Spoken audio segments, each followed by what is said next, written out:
The story of the man who did not wish to die. Long, long ago, there lived a man called Centaro. His surname meant millionaire, but although he was not so rich as all that, he was still very far removed from being poor. He had inherited a small fortune from his father and lived on this, spending his time carelessly, without any serious thoughts of work, till he was about 32 years of age. One day, without any reason whatsoever, the thought of death and sickness came to him. The idea of falling ill or dying made him very wretched. "I should like to live," he said to himself, "till I am 500 or 600 years old at least, free from all sickness. The ordinary span of a man's life is very short." He wondered whether it were possible, by living simply and frugally henceforth, to prolong his life as long as he wished. He knew there were many stories in ancient history of emperors who had lived 1,000 years, and there was a princess of Yamato who, it was said, lived to the age of 500. This was the latest story of a very long life record. Centaro had often heard the tale of the Chinese king named Shin-no-shiko. He was one of the most able and powerful rulers in Chinese history. He built all the large palaces, and also the famous Great Wall of China. He had everything in the world he could wish for. But, in spite of all his happiness, and the luxury and splendor of his court, the wisdom of his counselors, and the glory of his reign, he was miserable, because he knew that one day he must die and leave it all. When Shin-no-shiko went to bed at night, when he rose in the morning, as he went through his day, the thought of death was always with him. He could not get away from it. Ah, if only he could find the elixir of life, he would be happy. The emperor at last called a meeting of his courtiers, and asked them all if they could not find for him the elixir of life, of which he had so often read and heard. One old courtier, Jofku by name, said that far away across the seas there was a country called Horizon, and that certain hermits lived there who possessed the secret of the elixir of life. Whoever drank this wonderful draught lived forever. The emperor ordered Jofku to set out for the land of Horizon, to find the hermits, and to bring him back a phial of the magic elixir. He gave Jofku one of his best junks, fitted it out for him, and loaded it with great quantities of treasures and precious stones for Jofku to take as presents to the hermits. Jofku sailed for the land of Horizon, but he never returned to the waiting emperor. But ever since that time, Mount Fuji has been said to be the fabled Horizon, and the home of hermits who had the secret of the elixir, and Jofku has been worshipped as their patron god. Now Centaro determined to set out to find the hermits, and, if he could, to become one, so that he might obtain the water of perpetual life. He remembered that as a child he had been told that not only did these hermits live on Mount Fuji, but that they were said to inhabit all the very high peaks. So he left his old home to the care of his relatives and started out on his quest. He traveled through all the mountainous regions of the land, climbing to the tops of the highest peaks, but never a hermit did he find. At last, after wandering in an unknown region for many days, he met a hunter. "Can you tell me," asked Centaro, "where the hermits live who have the elixir of life?" "No," said the hunter, "I can't tell you where such hermits live, but there is a notorious robber living in these parts. It is said that he is chief of a band of 200 followers." This odd answer irritated Centaro very much, and he thought how foolish it was to waste more time in looking for the hermits in this way. So he decided to go at once to the shrine of Jofku, who is worshipped as the patron god of the hermits in the south of Japan. Centaro reached the shrine and prayed for 7 days, entreating Jofku to show him the way to a hermit who could give him what he wanted so much to find. At midnight of the 7th day, as Centaro knelt in the temple, the door of the innermost shrine flew open, and Jofku appeared in a luminous cloud, and calling to Centaro to come nearer, spoke thus. "Your desire is a very selfish one, and cannot be easily granted. You think that you would like to become a hermit so as to find the elixir of life? Do you know how hard a hermit's life is? A hermit is only allowed to eat fruit and berries and the bark of pine trees. A hermit must cut himself off from the world so that his heart may become as pure as gold and free from every earthly desire. Gradually, after following these strict rules, the hermit ceases to feel hunger, or cold, or heat, and his body becomes so light that he can ride on a crane or a carp, and can walk on water without getting his feet wet. You, Centaro, are fond of good living, and of every comfort. You are not even like an ordinary man, for you are exceptionally idle, and more sensitive to heat and cold than most people. You would never be able to go barefoot or to wear only one thin dress in the winter time. Do you think that you would ever have the patience or the endurance to live a hermit's life? In answer to your prayer, however, I will help you in another way. I will send you to the country of perpetual life, where death never comes, where the people live forever." Saying this, Jofku put into Centaro's hand a little crane made of paper, telling him to sit on its back and it would carry him there. Centaro obeyed wonderingly. The crane grew large enough for him to ride on it with comfort. It then spread its wings, rose high in the air, and flew away over the mountains right out to sea.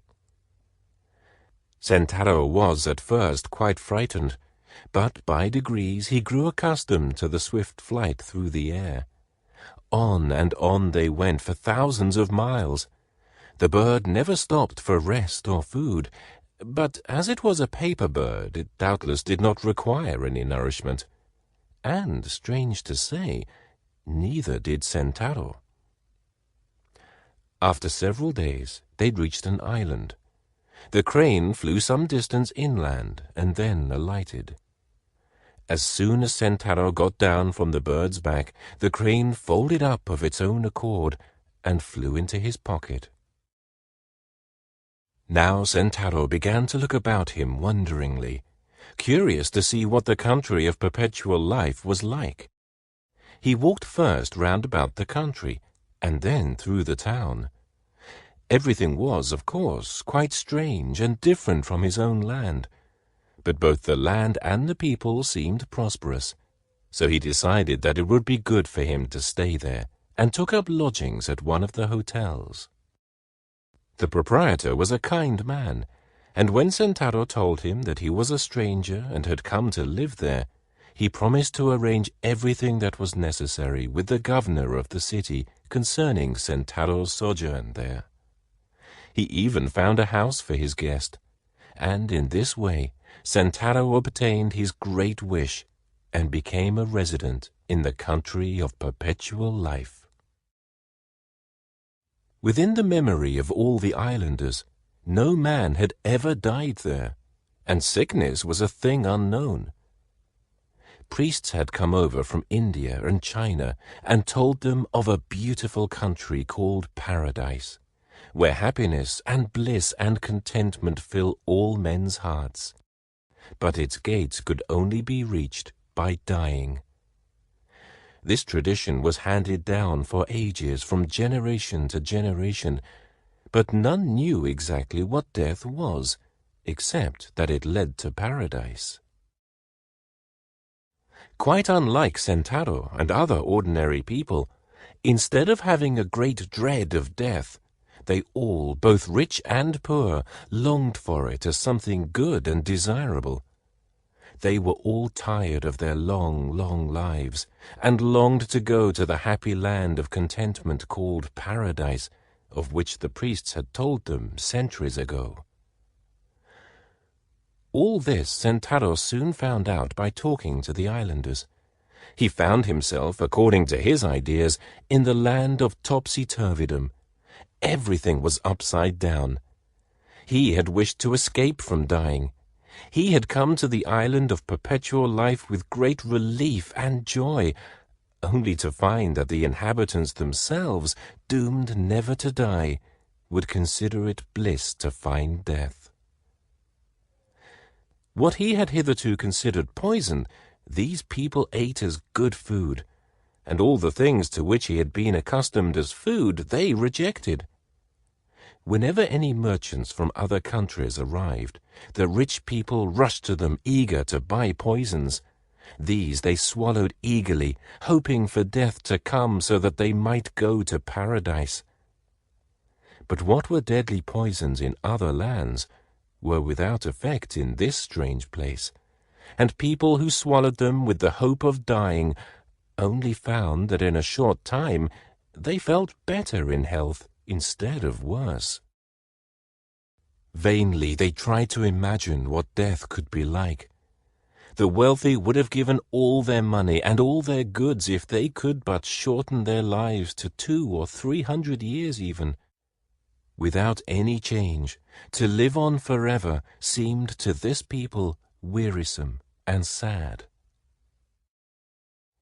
In the chemist shops there was a drug which was in constant demand, because after using it for 100 years, it was supposed to turn the hair slightly gray, and to bring about disorders of the stomach. Centaro was astonished to find that the poisonous globefish was served up in restaurants as a delectable dish, and hawkers in the streets went about selling sauces made of Spanish flies. He never saw anyone ill after eating these horrible things, nor did he ever see anyone with as much as a cold. Centaro was delighted. He said to himself that he would never grow tired of living, and that he considered it profane to wish for death. He was the only happy man on the island. For his part, he wished to live thousands of years and to enjoy life. He set himself up in business, and for the present never even dreamed of going back to his native land. As years went by, however, things did not go as smoothly as at first. He had heavy losses in business, and several times some affairs went wrong with his neighbors.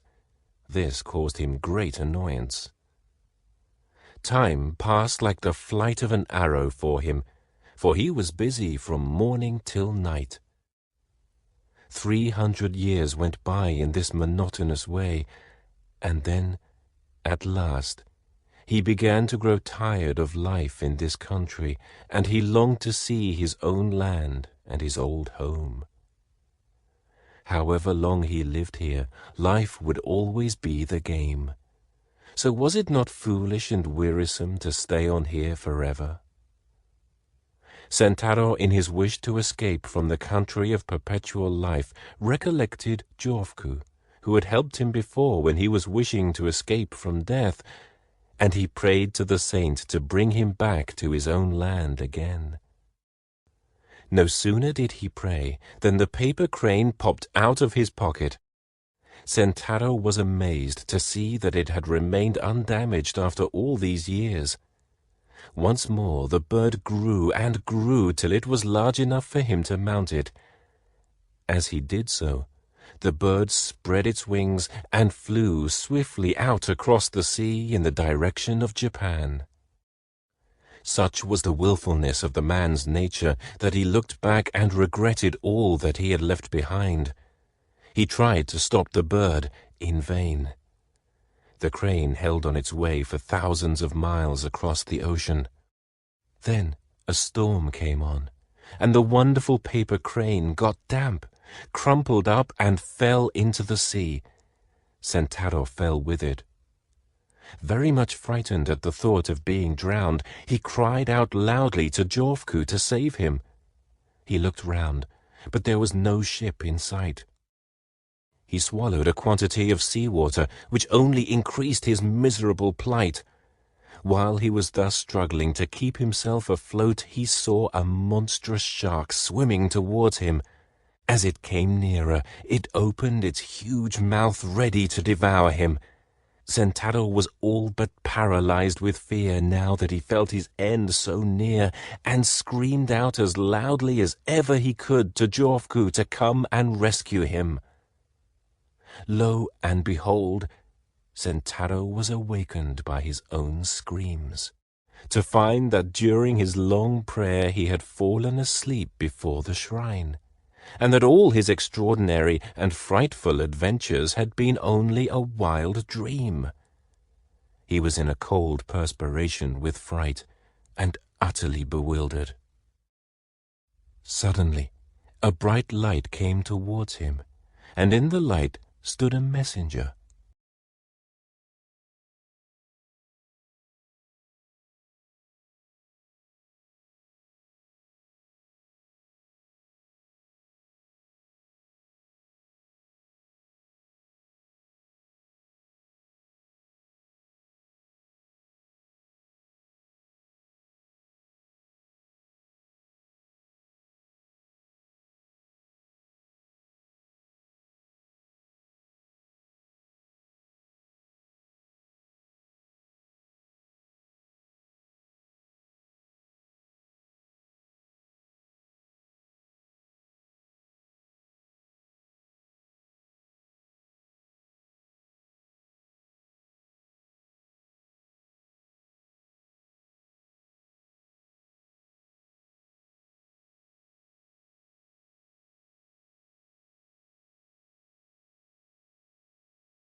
The Bamboo Cutter and the Moonchild.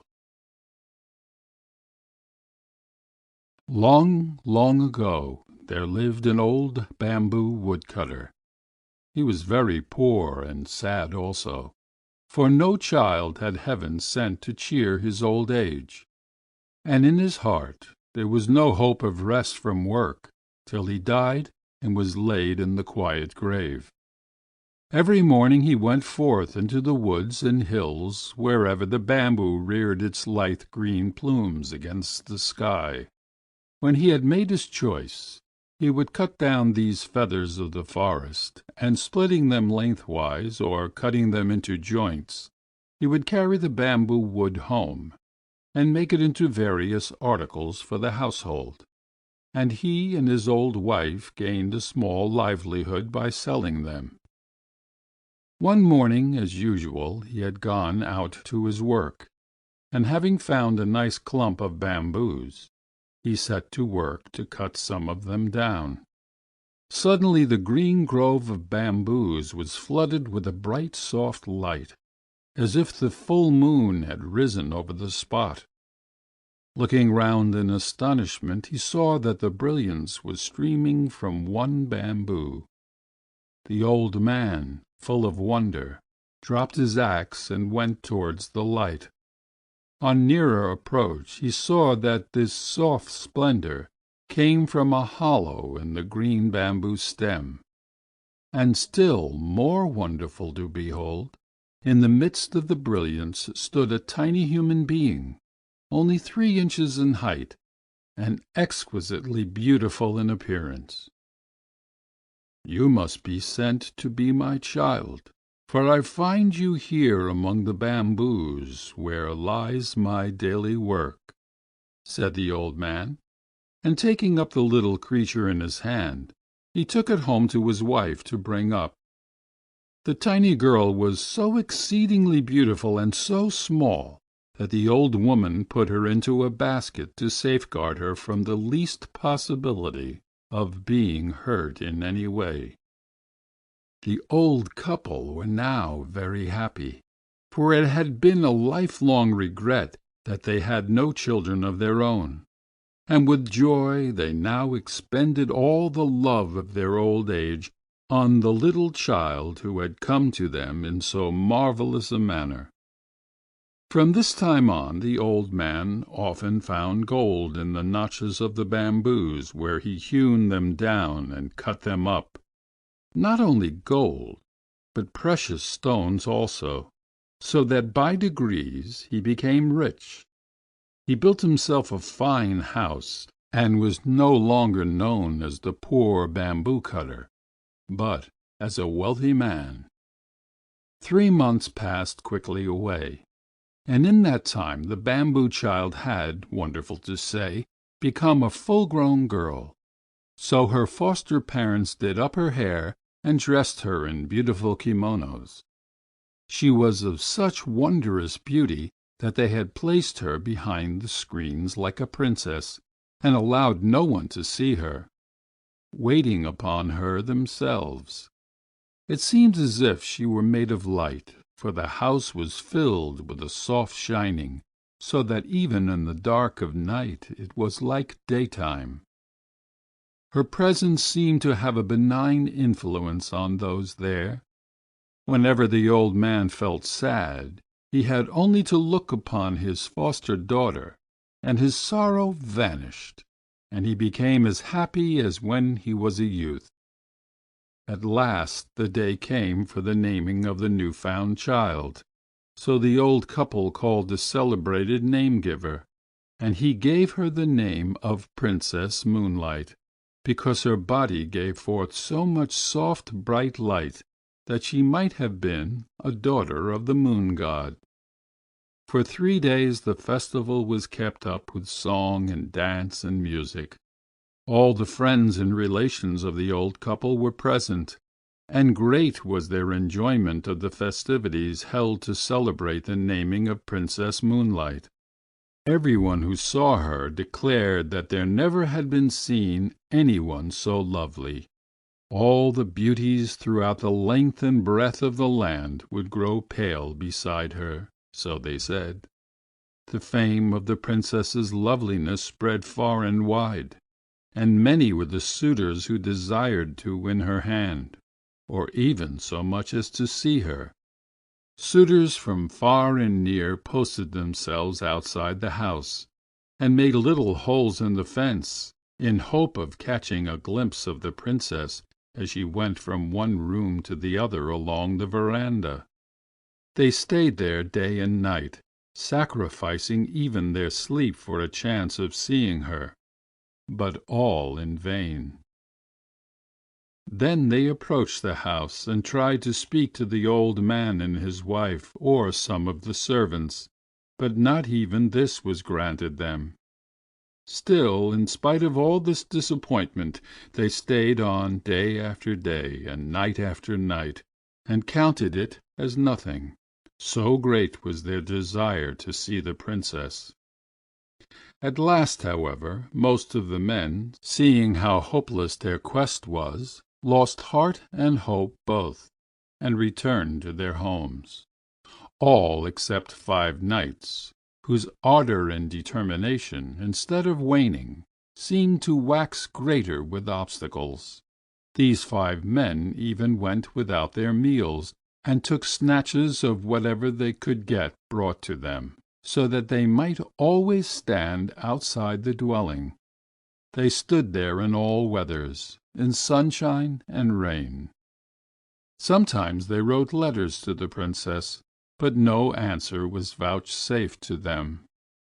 Then, when letters failed to draw any reply, they wrote poems to her, telling her of the hopeless love which kept them from sleep, from food, from rest, and even from their homes. Still, Princess Moonlight gave no sign of having received their verses. In this hopeless state the winter passed. The snow and frost and the cold winds gradually gave place to the gentle warmth of spring. Then the summer came, and the sun burned white and scorching in the heavens above and on the earth beneath. And still these faithful knights kept watch and waited. At the end of these long months they called out to the old bamboo cutter and entreated him to have some mercy upon them and to show them the Princess. But he answered only that as he was not her real father, he could not insist on her obeying him against her wishes. The 5 knights, on receiving the stern answer, returned to their several homes, and pondered over the best means of touching the proud Princess's heart, even so much as to grant them a hearing.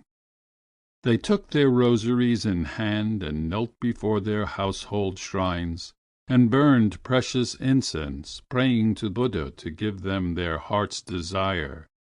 Thus several days passed, but even so they could not rest in their homes. So again they set out for the bamboo cutter's house. This time the old man came out to see them, and they asked him to let them know if it was the Princess's resolution never to see any man whatsoever.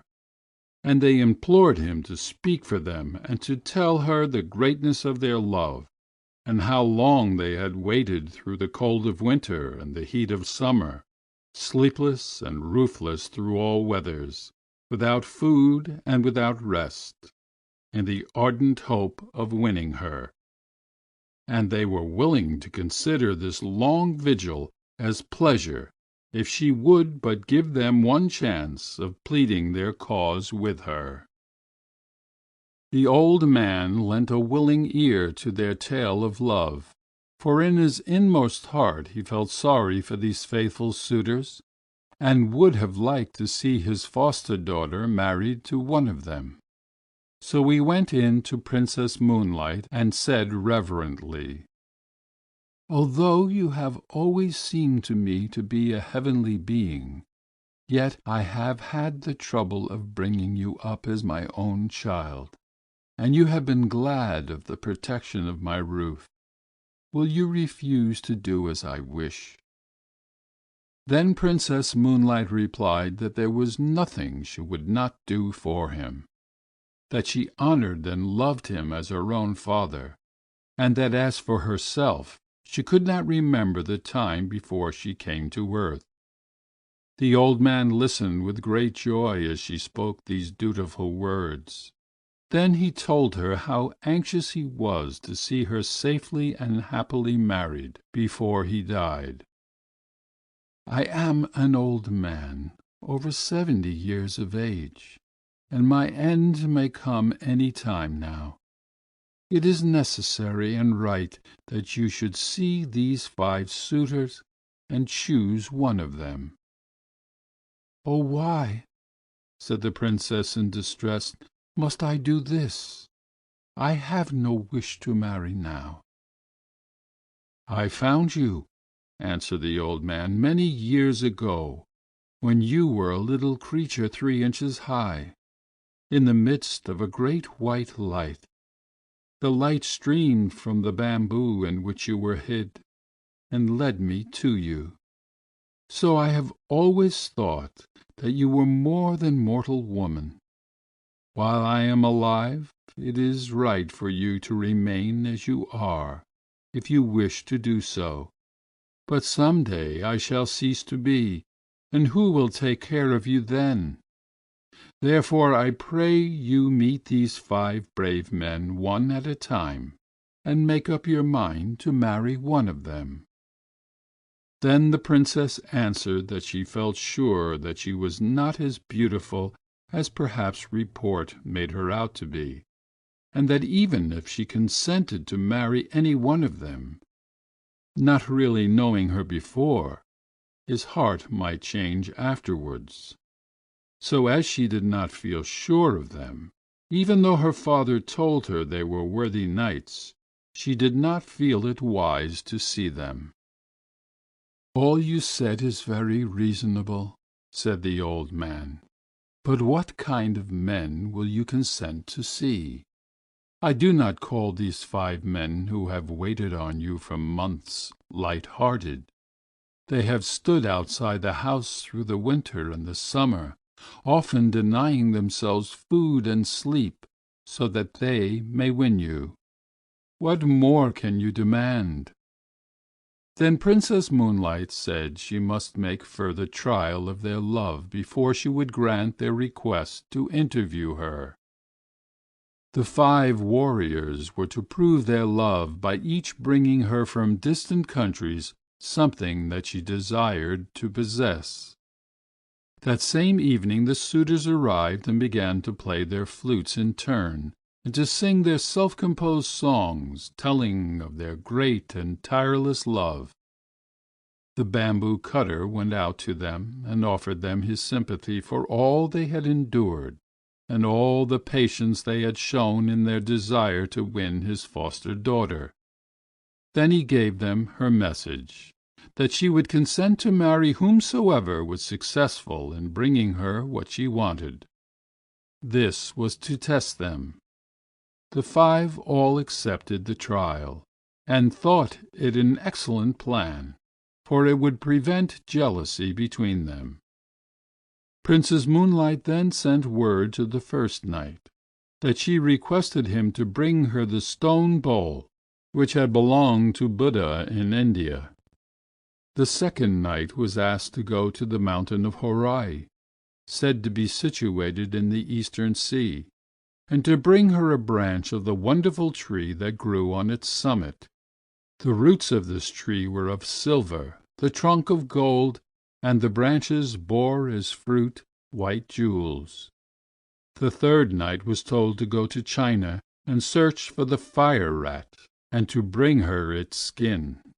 The fourth knight was told to search for the dragon that carried on its head the stone radiating 5 colors, and to bring the stone to her. The fifth knight was to find the swallow which carried a shell in its stomach, and to bring the shell to her. The old man thought these very hard tasks, and hesitated to carry the messages, but the princess would make no other conditions. So her commands were issued word for word to the 5 men, who, when they heard what was required of them, were all disheartened and disgusted at what seemed to them the impossibility of the task given them, and returned to their own homes in despair. But after a time, when they thought of the princess, the love in their hearts revived for her, and they resolved to make an attempt to get what she desired of them. The first knight sent word to the princess that he was starting out that day on the quest of Buddha's bowl, and he hoped soon to bring it to her. But he had not the courage to go all the way to India, for in those days traveling was very difficult and full of danger.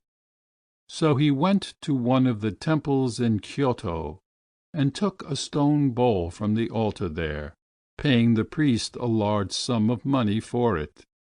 He then wrapped it in a cloth of gold, and waiting quietly for 3 years, returned and carried it to the old man. Princess Moonlight wondered that the knight should have returned so soon, expecting it to make the room full of light, but it did not shine at all, so she knew that it was a sham thing and not the true bowl of Buddha. She returned at once and refused to see him. The knight threw the bowl away and returned to his home in despair. He gave up now all hopes of ever winning the princess. The second knight told his parents that he needed change of air for his health, for he was ashamed to tell them that love for the princess was the real cause of his leaving them. He then left his home, at the same time sending word to the princess that he was setting out for Mount Horai in the hope of getting her a branch of the gold and silver tree which she so much wished to have.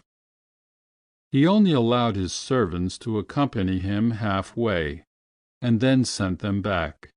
He reached the seashore and embarked on a small ship, and after sailing away for 3 days, he landed and employed several carpenters to build him a house contrived in such a way that no one could get access to it.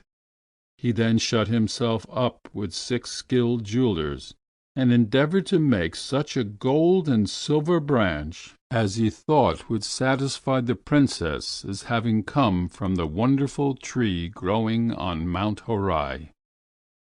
Every one whom he had asked declared that Mount Horai belonged to the land of fable and not to fact.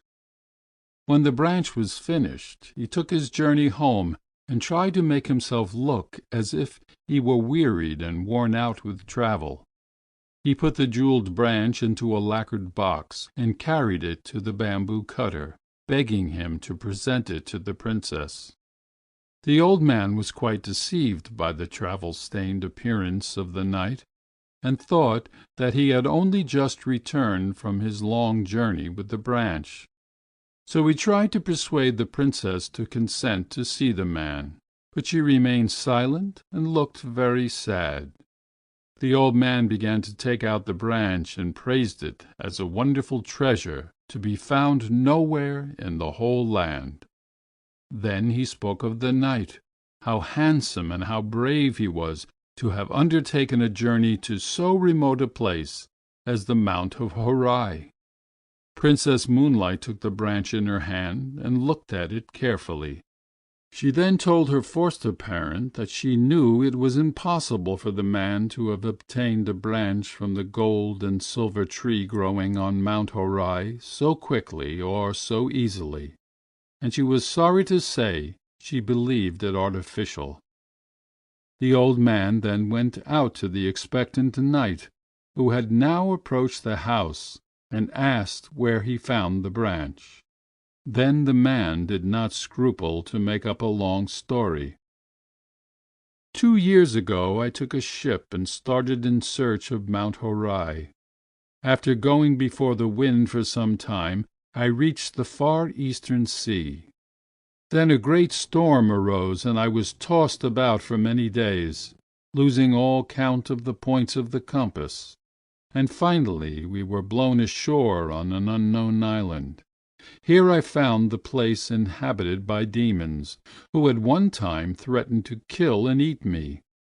However, I managed to make friends with these horrible creatures, and they helped me and my sailors to repair the boat, and I set sail again.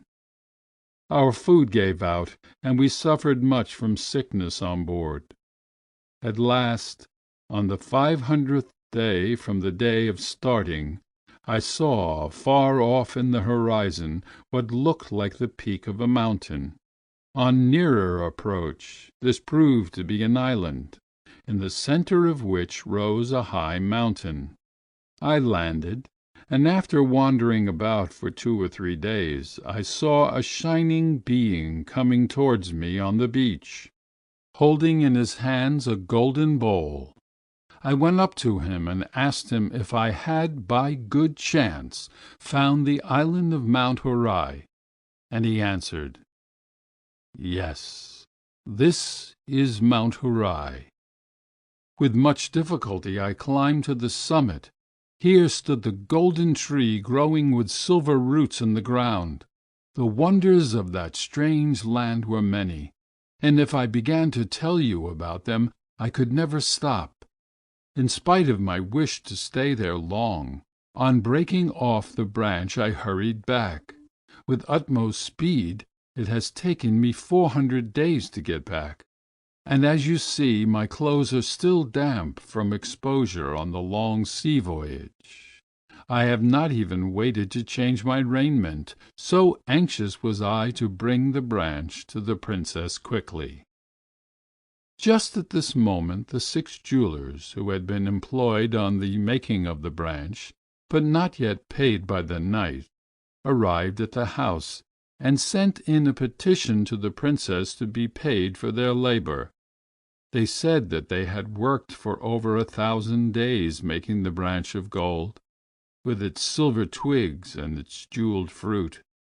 That was now presented to her by the knight, but as yet they had received nothing in payment. So this knight's deception was thus found out, and the Princess, glad of an escape from one more importunate suitor, was only too pleased to send back the branch. She called in the workmen and had them paid liberally, and they went away happy. But on the way home they were overtaken by the disappointed man, who beat them till they were nearly dead for letting out the secret, and they barely escaped with their lives.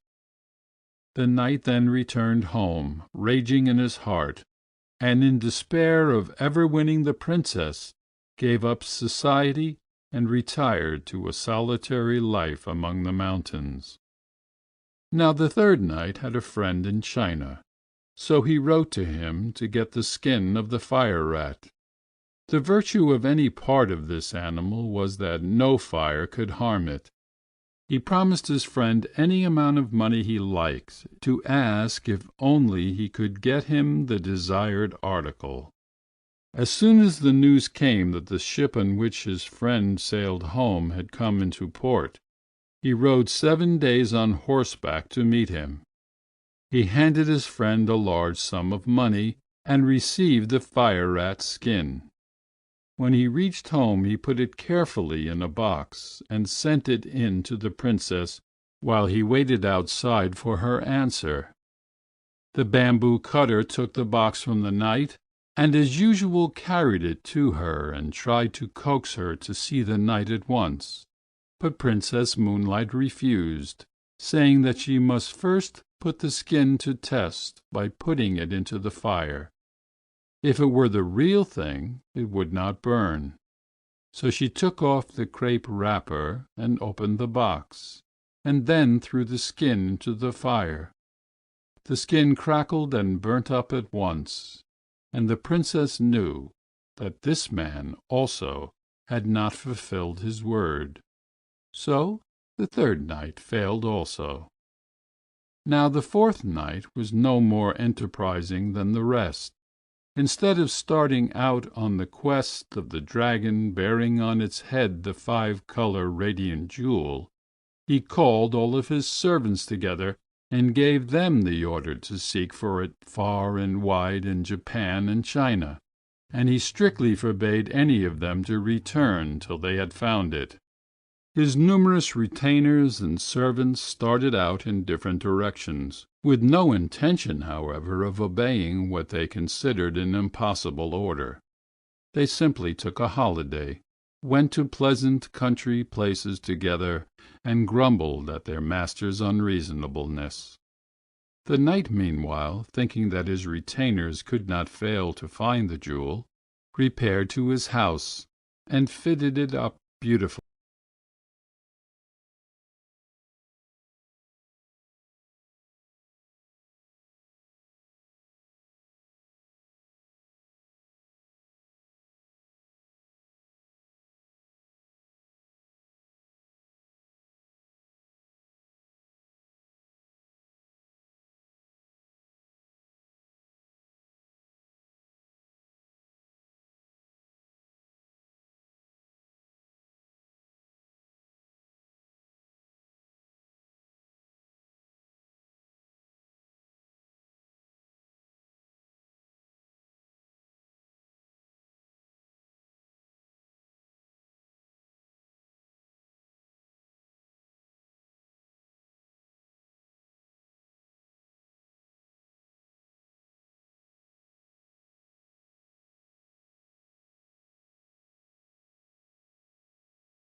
The next day the Emperor set out with his retinue, which he soon managed to outride. He found the bamboo cutter's house and dismounted. He then entered the house and went straight to where the Princess was sitting with her attendant maidens. Never had he seen any one so wonderfully beautiful, and he could not but look at her, for she was more lovely than any human being, as she shone in her own soft radiance. When Princess Moonlight became aware that a stranger was looking at her, she tried to escape from the room, but the Emperor caught her and begged her to listen to what he had to say. Her only answer was to hide her face in her sleeves. The Emperor fell deeply in love with her and begged her to come to the court, where he would give her a position of honor and everything she could wish for. He was about to send for one of the imperial palanquins to take her back with him at once, saying that her grace and beauty should adorn a court and not be hidden in the bamboo cutter's cottage. But the Princess stopped him. She said that if she were forced to go to the palace she would turn at once into a shadow, and even as she spoke she began to lose her form. Her figure faded from his sight while he looked. The Emperor then promised to leave her free if only she would resume her former shape, which she did. It was now time for him to return, for his retinue would be wondering what had happened to their royal master when they missed him for so long. So he bade her good-bye and left the house with a sad heart. Princess Moonlight was for him the most beautiful woman in the world. All others were dark beside her, and he thought of her night and day.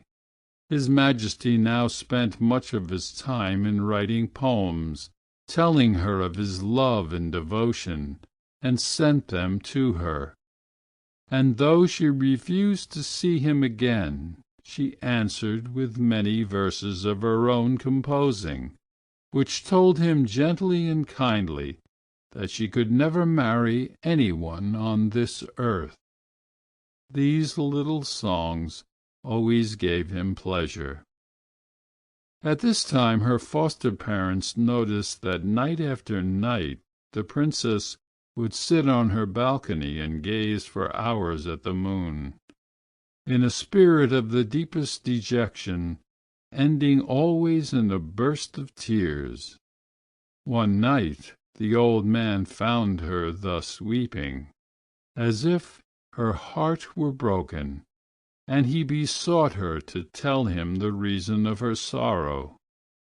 With many tears she told him that he had guessed rightly when he supposed her not to belong to this world, that she had in truth come from the moon, and that her time on earth would soon be over. On the 15th day of that very month of August, her friends from the moon would come to fetch her, and she would have to return. Her parents were both there, but having spent a lifetime on the earth, she had forgotten them, and also the moon world to which she belonged.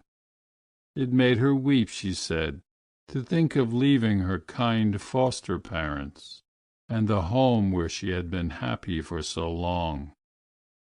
When her parents heard this, they were very sad, and could not eat or drink for sadness at the thought that the Princess was so soon to leave them. The Emperor, as soon as the news was carried to him, sent messengers to the house to find out if the report were true or not. The old bamboo cutter went out to meet the imperial messengers. The last few days of sorrow had told upon the old man. He had aged greatly, and looked much more than his 70 years. Weeping bitterly, he told them that the report was only too true, but he had intended, however, to make prisoners of the envoys from the moon, and to do all he could to prevent the princess from being carried back. The men returned and told his Majesty all that had passed. On the 15th day of that month the Emperor sent a guard of 2,000 warriors to watch the house. The bamboo cutter and his wife hid Princess Moonlight in an interior room. The old man gave orders that no one was to sleep that night.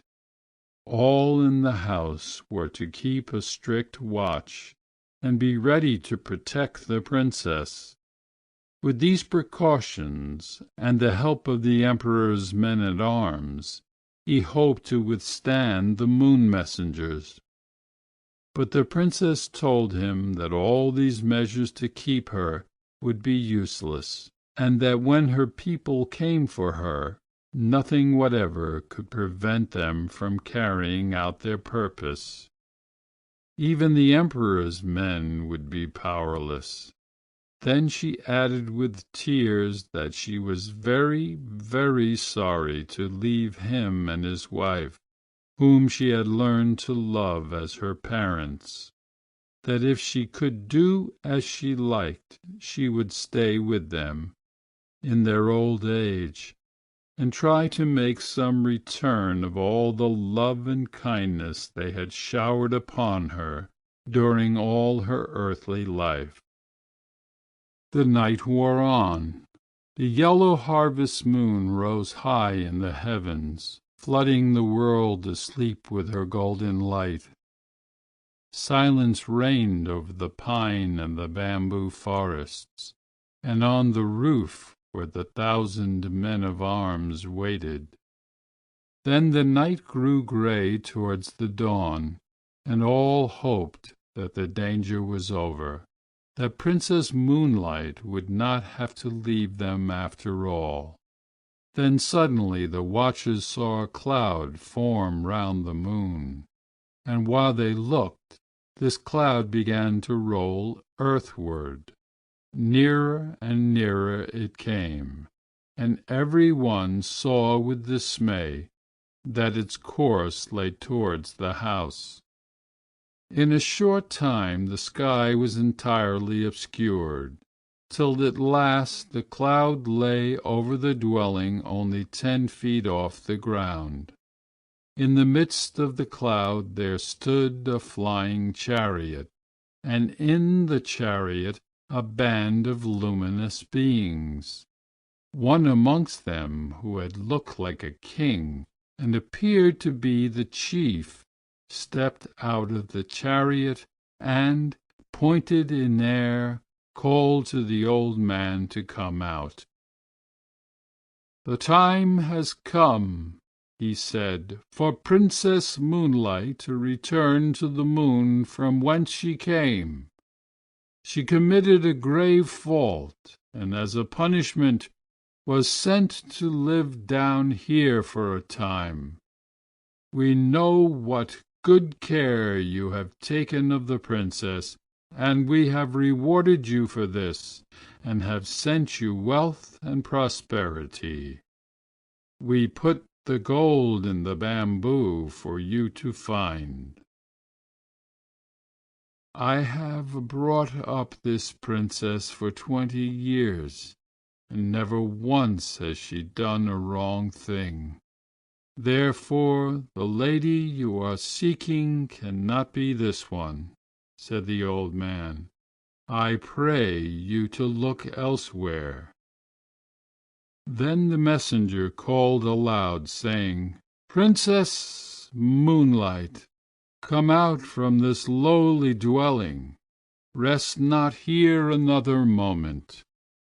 At these words the screens of the princess's room slid open of their own accord, revealing the princess shining in her own radiance, bright and wonderful and full of beauty.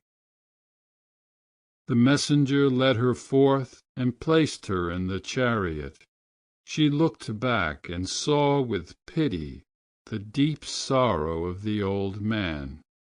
She spoke to him many comforting words, and told him that it was not her will to leave him, and that he must always think of her when looking at the moon. The bamboo cutter implored to be allowed to accompany her, but this was not allowed. The princess took off her embroidered outer garment and gave it to him as a keepsake.